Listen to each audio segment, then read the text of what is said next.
Ha, az qaldı. Duman da nos çatır hoca az qaldı. Sürmüş qarları var.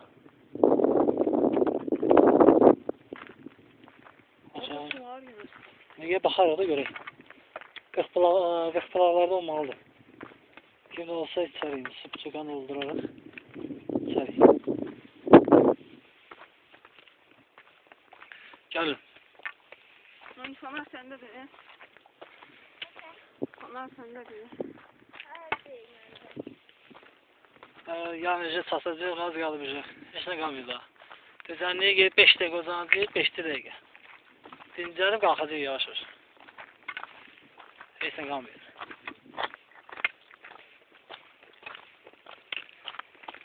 Of, bunu gəlib sən bunu? Aha, sonra gələcəksən.